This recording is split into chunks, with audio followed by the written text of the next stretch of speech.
Mesdames et messieurs, bonsoir. Merci d'avoir choisi RTI1 à la une de ce 20h. Le 18e sommet de la francophonie a clos ses portes à Guerba, en Tunisie, pour cette année 2022. La secrétaire générale Louise Mouchi-Kiyabo a été réélue pour un nouveau mandat de 2 ans. Plusieurs résolutions fortes concernant l'avenir de l'organisation ont été prises. La prochaine conférence se tiendra en France en 2024. L'actualité en Côte d'Ivoire est dominée par la révision de la liste électorale. À Korogo, le ministre Mamadou Sangafoua Koulibaly, superviseur régional RHDP du Poro, appelle les cadres à s'impliquer pour l'atteinte de l'objectif fixé par la CEI, qui est d'inscrire plus de 60 000 nouveaux majeurs sur la liste électorale. La Dae Kessier Festival a refermé ses portes hier samedi dans la sous-préfecture de Tabagne. Ce festival marque la fin des célébrations de la fête de l'Igname dans le royaume Bron. Le président du CESEC, au nom du Premier ministre Patrick Hachi, a appelé les populations à promouvoir davantage leur culture. C'est un jour de vote en Guinée équatoriale ce dimanche. Un peu plus de 400 000 électeurs étaient aux urnes pour les élections présidentielles, législatives, sénatoriales et municipales. Pour la présidentielle, dans ce pays pétrolier d'Afrique centrale, Théodore Obiang Nguema, au pouvoir depuis 43 ans, brigue un 6e mandat. Soyez les bienvenus sur RTI1. Nous commençons tout de suite par Guerba, en Tunisie, où le 18e sommet de la francophonie a refermé ses portes pour cette année 2022. La secrétaire générale Louise Mouchi-Kiyabo a été réélue pour un nouveau mandat de 2 ans. Plusieurs résolutions fortes concernant l'avenir de l'organisation ont été prises et la déclaration a été lue par le président tunisien. La prochaine conférence se tiendra en France en 2024 à la demande du président français Emmanuel Macron. Franck Wadio, Frodo Célestin, depuis Guerba, en Tunisie. Une francophonie tournée vers l'avenir. C'est la francophonie de demain, celle qui se transforme pour être un moteur d'action au service des États membres. L'essentiel à retenir du sommet de la francophonie de Guerba, clos par le chef de l'État tunisien, Raed Sayed. À l'instar des décisions du sommet précédent, dont nos ministres ont évoqué le bilan de la mise en œuvre lors de leur session, veillons à ce que les engagements de notre 18e sommet soient suivis d'effets concrets. La déclaration sur la diversité, la résolution des conflits, la paix et la sortie de crise dans les États francophones, sans oublier la déclaration de Guerba, lue par l'hôte des 31 chefs d'État participants. Ces différents points découlent du rapport des commissions telles celles concernant les femmes et les jeunes dans la francophonie. Les engagements que nous venons de prendre à travers ces textes de référence concernent des enjeux cruciaux pour l'avenir de notre communauté et notamment l'avenir des jeunes dans un contexte de crise. Des commissions auxquelles prennent part plusieurs ministères ivoiriens, dont celui de la communication et de la culture, mais surtout le ministère d'État, ministère des Affaires étrangères, chef de délégation. Et justement, pour le gouvernement ivoirien, les conclusions des travaux répondent aux attentes. Nous avons débattu de ce thème qui est aujourd'hui un thème d'actualité parce que pour nous, la défiance citoyenne fait allusion justement à la renonciation à un certain nombre de valeurs. Par exemple, le travail. Aujourd'hui, ce qui est mis en avant, c'est la facilité. La Côte d'Ivoire engagée dans l'organisation aux côtés de la secrétaire générale, unique candidate à sa propre succession, élue par acclamation. Son mandat court jusqu'en 2024. Face aux États, elle a renouvelé ses engagements. Je continuerai à mettre toute mon expérience et mon énergie au service de notre organisation des populations francophones, et surtout puisque nous voulons être beaucoup plus une organisation qui répond, qui est présente auprès de ses citoyens. Guerba 2022, consacrée au numérique, c'est fini. Les joutes francophones à venir se dérouleront dans l'Hexagone. La France organisera le prochain sommet en 2024. Voilà, reportage de nos envoyés spéciaux à Guerba en Tunisie. Franck Wadio et Frodo Célestin, Guerba en Tunisie, où s'est tenu le 18e sommet de la francophonie. Et l'actualité en Côte d'Ivoire est dominée par la révision de la liste électorale. La campagne de sensibilisation s'accentue sur le terrain. À Korogo, le ministre Mamadou Sangafoua Koulibaly, superviseur régional RHDP du Poro, appelle tous les cadres à s'impliquer pour l'atteinte de l'objectif fixé par la commission électorale indépendante, qui est d'inscrire plus de 60 000 nouveaux majeurs sur la liste électorale, nous rapporte Ami Sissoko. Opération de révision de la liste électorale. À Korogo, c'est l'école primaire publique application au quartier d'Em qui a été choisi pour le lancement officiel de l'opération par le superviseur régional de la commission électorale indépendante CEI. Je suis venue m'enrôler pour la toute première fois parce que j'avais peur avant. On avait vécu une situation pendant la guerre, donc tout ça, je n'avais jamais voulu faire. Je viens d'avoir 18 ans. Et je suis venue me faire enrôler pour la première fois, vu que l'enrôlement concerne les personnes de 18 ans et plus. Dans le Poro, la chefferie traditionnelle et les différents partis invitent les nouveaux majeurs à sortir massivement pour se faire inscrire sur la liste électorale. Il n'y a rien à dire, tout s'est passé comme on le souhaitait.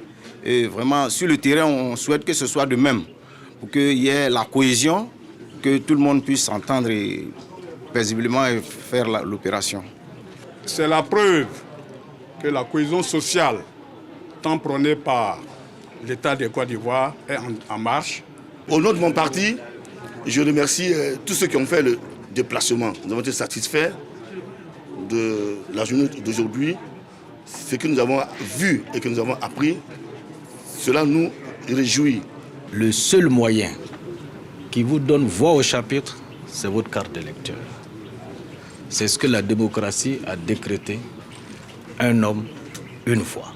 Le superviseur régional de la commission électorale indépendante, Ibrahim Bayo, rassure les populations quant aux dispositions prises pour le bon déroulement de l'opération et sa transparence. Aujourd'hui, quand je vois l'engouement qui est autour, par rapport même à la représentation, à la qualité des personnalités qui sont à ce lancement, à tous les acteurs politiques qui sont représentés à ce lancement. Cela augure vraiment d'une très très belle opération et je voudrais que le message puisse être relayé auprès de nos parents pour qu'ils viennent s'inscrire massivement sur la liste électorale. En 2021, la région du Poro avait enregistré 81 000 nouveaux majeurs sur la liste électorale.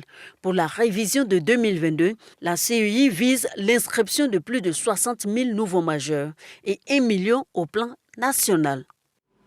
Dans la région de Gbeke, le ministre Amadou Koné, superviseur général du RHDP dans la région, s'active aussi sur le terrain. Au siège du parti à Boaké, il a animé un meeting pour remobiliser les populations.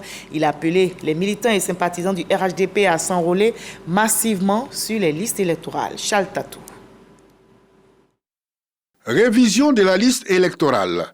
Le ministre Amadou Koné, membre du directoire du RHDP et superviseur général du parti pour la région de Gbeke, sensibilise les populations afin de s'enrôler massivement sur la liste électorale. Sa rencontre de sensibilisation au siège du RHDP de Gbeke, une occasion pour les militants et sympathisants de réaffirmer leur attachement aux idéaux du RHDP et leur soutien au président du parti, le chef de l'État Alassane Ouattara, venu massivement de tous les quartiers pour écouter le message. Amadou Koné de lancer un appel au cadre du RHDP de Gbeke à s'approprier l'opération de révision de la liste électorale afin de permettre aux populations de s'inscrire massivement sur la liste électorale. Le parti nous a donné comme objectif de faire de 40 000 militants RHDP des électeurs. Et je voudrais lancer un appel à l'ensemble des cadres de Boaké, de Djebonois, de Brobo, pour que nous soyons tous sur le terrain, au service du parti.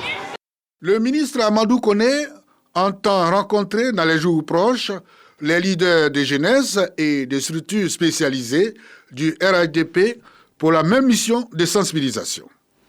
Ce dimanche à 13h au magazine du dimanche, Hamza Diaby a reçu le ministre de l'Emploi et de la Protection sociale. Maître Adama Kamara est venu faire le point du 4e Forum international sur la retraite qui vient de se tenir ici à Abidjan. Un forum qui a réuni l'ensemble des acteurs de la conférence interafricaine de la prévoyance sociale. Voyons un extrait de leurs échanges. Vous savez, tout au long de notre existence, pendant que nous travaillons, nous avons besoin d'être protégés. Pendant que nous allons à la retraite, le moment de fragilité le plus accentué, nous avons besoin d'être sécurisés en étant certains que bien que nous ne travaillons pas, nous allons recevoir un revenu de remplacement parce que nous avons cotisé. Et ce n'est pas par hasard qu'on a insisté sur l'équilibre financier.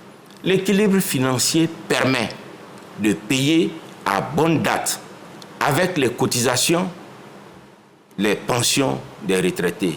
Mieux, l'équilibre financier permet de maintenir un principe sacro-saint en matière de risque vieillesse, qui est la solidarité intergénérationnelle. Il faut perpétuer cette solidarité intergénérationnelle en utilisant rationnellement les cotisations des actifs pour pouvoir payer les pensions des valeureux travailleurs qui sont allés à la retraite. Dans nos pays respectifs, il faut que nous nous approprions le constat selon lequel le secteur informel, qui représente 80 voire 90% du tissu économique, n'est pas encore assuré dans une proportion acceptable. Ce qu'il faut encore retenir de ce forum, c'est aujourd'hui la gestion de nos organismes de protection sociale, la bonne gouvernance, l'anticipation, surtout celles qui réalisent des excédents de gestion, le placement de ces excédents de gestion pour pouvoir générer des dividendes à ajouter sur les cotisations est un métier.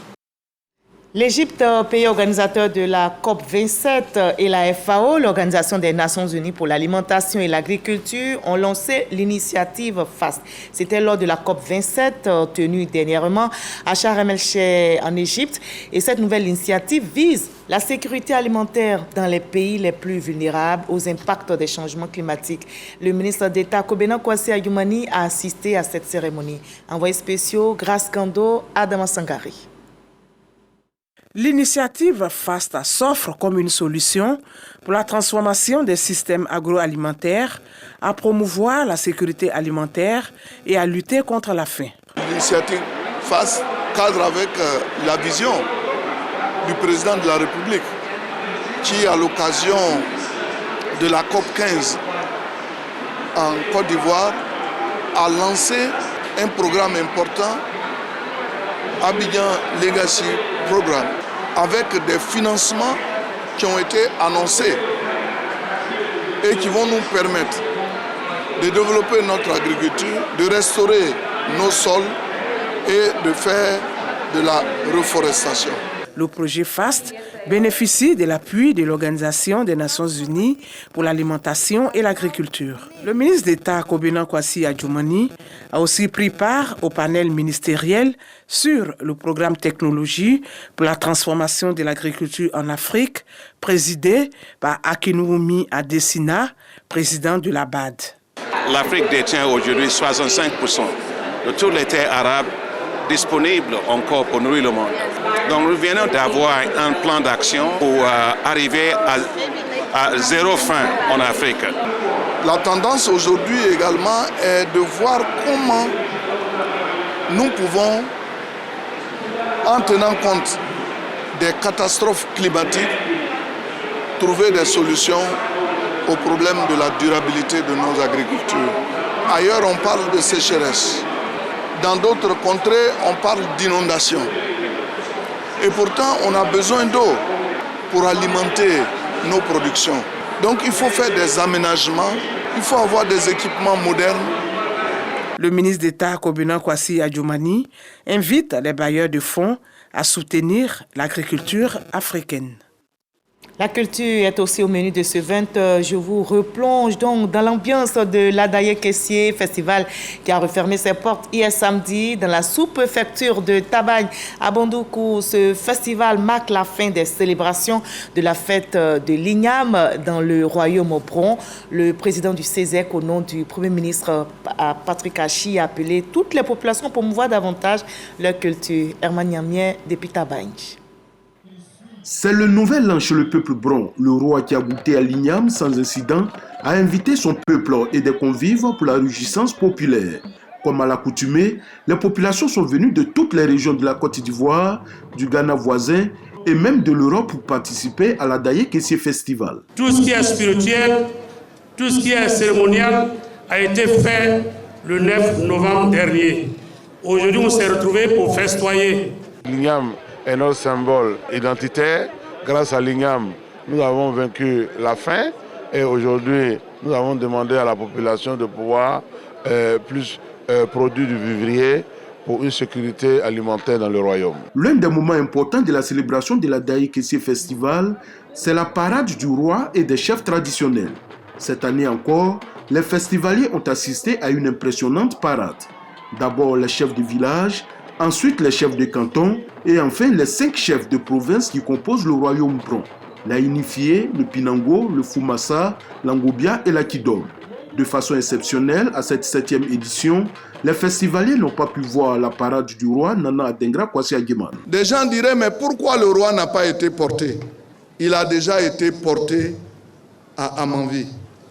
Or, la fête de l'Adaye, on ne porte pas le roi 2 fois. L'Adaye Kessié Festival gagne en maturité et en notoriété à chaque édition.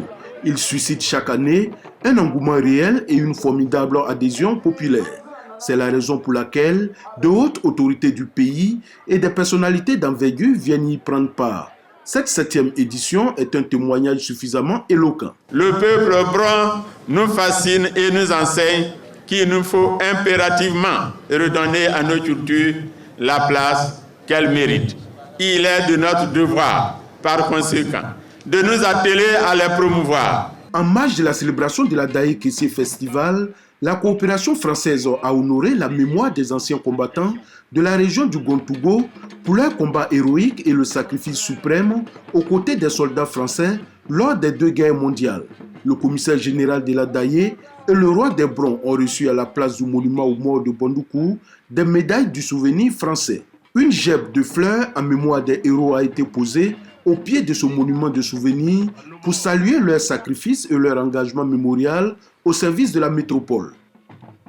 La culture s'enracine et rayonne bien quand il y a la paix. Les populations des 3 régions qui composent le district autonome de la Comoé célèbrent donc la paix à la place de la solidarité d'Abengourou. Le ministre-gouverneur du district autonome de la Comoé, Abina Kwaku Pascal, lors de cette journée nationale de la paix, a invité les populations à prôner la cohésion, le vivre ensemble pour le développement de la région.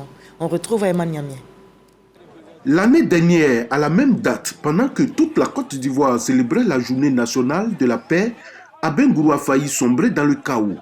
Aujourd'hui, les choses sont rentrées dans l'ordre et toutes les composantes de la population d'Abengourou se sont retrouvées à la place de la solidarité pour célébrer la 26e journée nationale de la paix. La paix et le pardon sont 2 facteurs de quiétude dont l'absence prolonge la collectivité dans un climat délétère. Nous, les femmes, aspirons à la paix pour que nos enfants évoluent dans une atmosphère paisible et harmonieuse. Le 15 novembre doit rappeler à tous que la réconciliation nationale, la cohésion sociale et la consolidation de la paix nécessitent un engagement fort de toutes les sensibilités. Nous devons certes nous souvenir des événements douloureux de 2002 et la crise post-électorale de 2010, mais nous pardonner les uns les autres au nom de la paix, surtout à l'approche des prochaines échéances électorales. En Côte d'Ivoire, notre beau pays, nous devons tous nous poser cette question. Sommes-nous des hommes et des femmes de paix pour former un contrepoids à la violence. Le ministre-gouverneur du district autonome de la Comoé a encouragé la population à transcender leurs blessures et leurs égos et à les transformer en une véritable force pour construire la Côte d'Ivoire sous la conduite éclairée du président Alassane Ouattara. La journée nationale de paix est célébrée pour nous dire avec force chaque année que nous appartenons à une et unique patrie, la Côte d'Ivoire, et les paroles fortes de notre hymne national nous exhortent à ne pas perdre cela de vue. La célébration de la journée nationale de la paix à Abengourou a réuni les autorités administratives et politiques ainsi que la population des régions de l'Indéné-Guablin, du Sud Comoé et du Moronou qui composent le district autonome de la Comoé. Elle a pris fin par un planting d'arbres à la place de la solidarité. On prie aussi pour l'enracinement de la paix dans notre pays. Le 15 novembre dernier, la Côte d'Ivoire a célébré la journée nationale de la paix, du souvenir et du pardon. L'église orthodoxe de Bégerville a initié une spéciale divine liturgie pour ce trésor inestimable qu'est la paix. Plusieurs confessions religieuses ont prié ensemble pour notre très beau pays. Frédéric Oulaye, Didier Nguessan. Accolades et poignées de main. Ils sont venus de diverses communautés religieuses dites monothéistes, un seul langage sur toutes les lèvres des leaders de la paix. Ce 15 novembre, la Côte d'Ivoire célèbre la journée nationale de la paix, une journée commémorée à l'église orthodoxe patriarcale des nations. C'est la paroisse orthodoxe Résurrection de Bégerville qui a abrité la prière en faveur de la paix. Il faut magnifier la paix. Il faut magnifier la paix dans sa famille, dans sa communauté et sur le plan national. Notre pays se développe et tout cela se fait dans la paix. Il y a un adage qui dit, si le poisson prie pour l'eau, il prie pour lui-même. Prier pour nos autorités. À leur tête, le président de la République, c'est de prier pour la Côte d'Ivoire et pour nous-mêmes. Selon Monseigneur Sergio Pacomos Achija, évêque des nations de l'Église orthodoxe, la paix et la réconciliation reposent sur 7 principes, notamment la prière, le pardon et la transformation des cœurs. Avec tous les responsables religieux, musulmans, évangéliques, haris, de toutes les autres confessions, danites, etc., pour prier pour la paix. Et comme pour la paix, il y a un vecteur important, qui est le président de la République, c'est de prier aussi pour lui et pour chaque membre de son gouvernement. Parrain de cette spéciale divine liturgie pour la paix, Claude Sailly s'est réjoui de l'initiative avant d'exhorter les guides religieux à œuvrer dans l'unité pour la paix. Cette journée est donc importante parce qu'il n'y a aucun développement, il n'y a aucun progrès social qui ne peut s'accomplir sans la paix. Ce rassemblement œcuménique a vu la participation de la communauté musulmane, du judaïsme et de l'évêché évangélique. Cette célébration s'est déroulée autour du thème « Le bien de la Côte d'Ivoire est notre bien ». Et la paix est une quête permanente. On en arrive à l'assemblée semestrielle des églises méthodistes du circuit de Goudouko. Elle s'est tenue à Niazaroko, dans le département de Lakota. Là-bas aussi, des prières ont été dites pour la paix et le développement en Côte d'Ivoire. Jamaïkaki. Cette assemblée semestrielle des églises méthodistes s'est tenue dans une ambiance conviviale en présence des cadres de Lakota et d'une délégation du ministère des Affaires étrangères. Lors de ce rassemblement, les chrétiens méthodistes ont intercédé en faveur d'une paix durable en Côte d'Ivoire. Ils ont par ailleurs imploré Dieu afin qu'il assiste au quotidien les dirigeants de la Côte d'Ivoire et tous les habitants du pays. La ministre d'État, ministre des Affaires étrangères, était l'invitée spéciale de cette manifestation religieuse. Elle a fait parler son cœur par la voix de son directeur de la communication et porte-parole, Sam Wakouboué.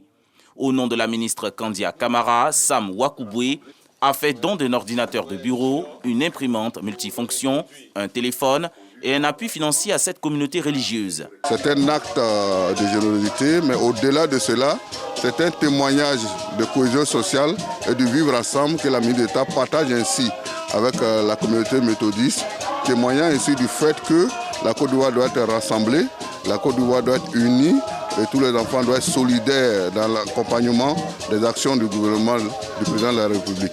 Au nom des bénéficiaires, le surintendant délégué du district méthodiste de Lakota, le pasteur Claude Latte, a salué cet acte de générosité de la ministre d'État. Des prières ont été dites en faveur de la donatrice.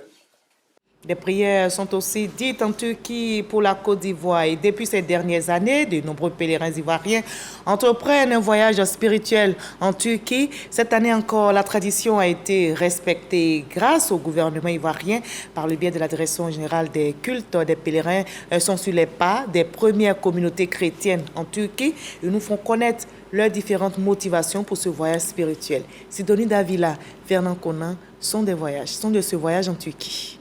Parmi les pèlerins de Turquie 2022, près de 30 pasteurs participent au pèlerinage dans ce pays d'Asie mineure qui regorge de nombreux sites archéologiques de l'époque antique. En visitant les 7 églises de l'Apocalypse de Saint Jean, ces hommes et ces femmes, serviteurs de Dieu, sont à l'école du savoir. Vraiment pour les hommes de Dieu, un renforcement des capacités. J'ai appris des choses énormes qui vont avoir une répercussion positive par rapport au message que j'ai l'habitude de donner. Ici, ça nous apporte la connaissance. Et cette connaissance appelle la conscience des uns et des autres de la véracité de la Bible. Parce que l'église de Laodicée a été citée dans la Bible. Et nous sommes en ce moment à Laodicée. En ce que la Bible dit et ce que nous vivons, les explications que nous avons depuis la base, ça nous permet d'avoir une certaine lisibilité. Je pense que ce n'est pas un tourisme. Nous sommes venus pour apprendre et transmettre ce que nous avons appris. En tant que responsable spirituel, revenir aux sources de la chrétienté en Asie mineure, en Turquie, n'est que pur bonheur, une vraie source de motivation pour l'œuvre de Dieu. Ça nous donne d'augmenter notre foi et d'avoir des éléments nouveaux, des éléments concrets pour enseigner, éduquer le peuple de Dieu pour que ce soit des fils et des filles qui servent le Seigneur, mais qui servent aussi leur pays, la Côte d'Ivoire. Nous sommes venus voir certaines réalités, nous sommes vivre certaines expériences pratiques et cela va nous donner de booster ou de réorienter, n'est-ce pas, l'enseignement au niveau de nos églises. Quand nous venons ici, nous connaissons l'histoire de la Bible et nous pouvons mieux prêcher, nous pouvons mieux développer notre leadership. Dieu a fait la grâce aux Ivoiriens de nous donner un gouvernement qui est sage et qui nous donne l'opportunité de venir faire aussi notre pèlerinage en Turquie. Après les sites de Laodicée, dans le sud-ouest de la Turquie, de Sainte-Sophie à Iznik, le circuit du pèlerin renferme plusieurs autres étapes qui marquent la foi chrétienne. Ces hommes au service de Dieu comptent profiter de cette marche spirituelle en Turquie pour en être des témoins privilégiés. Voilà, témoin privilégié de ce témoignage en Turquie, Sidonie Davila, Ferdinand Conan. Je vous propose le reste de l'actualité à l'étranger dans le 7 sur 7. Le résumé de l'actualité internationale de cette semaine est signé Angela Diallo Abou Sanogo.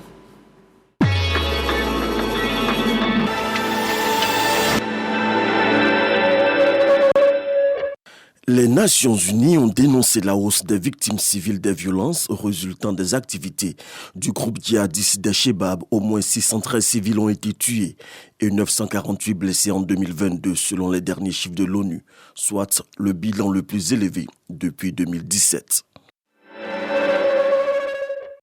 Les affrontements entre l'armée et les rebelles du M23 dans l'est du Congo ont provoqué la fuite de milliers de déplacés vers Goma. Depuis la progression du M23 dans la province, des milliers d'habitants se sont réfugiés dans ce camp pour échapper au combat. L'OMS a approuvé un essai clinique de 3 candidats vaccins contre Ebola en Ouganda. C'est en visioconférence depuis le sommet du G20 à Bali que le directeur général de l'OMS a annoncé que les premières doses de vaccins devraient être expédiées en Ouganda la semaine prochaine. Un tribunal néerlandais a condamné 3 hommes à la réclusion à perpétuité pour le crash du vol MH17 de Malaysia Airlines au-dessus de l'Ukraine en 2014. Ils ont été condamnés par contumace car ils ont refusé d'assister au procès qui a duré 2 ans et demi. La conférence mondiale de l'ONU sur le climat, dont les négociations patinent notamment sur les questions de financement pour les pays pauvres, a été prorogée jusqu'à samedi. Annonce faite par le président égyptien. Les États-Unis appellent l'Ukraine à être ouverte à des négociations de paix avec la Russie. Selon le Pentagone, il sera difficile pour les forces de Kiev de récupérer les territoires remportés par Moscou au cours de la guerre.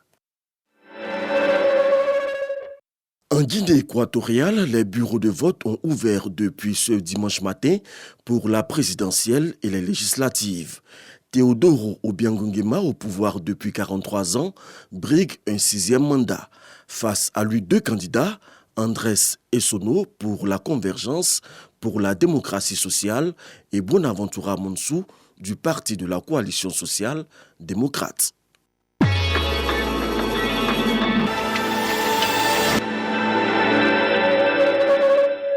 C'était le 767 signé Angela Diallo, Michel Digré. Vous l'avez compris, c'est la fin de ce 20h supervisé par Issa Tchonayeo. Réalisation assurée par Fofana Mamadou. Merci à toute la régie, à toutes les équipes techniques, surtout à vous de continuer à nous suivre. Demain 20h sur ce même plateau, vous avez rendez-vous avec Kolo Klubali. Prenez soin de vous et promouvons ensemble la paix, ce trésor précieux.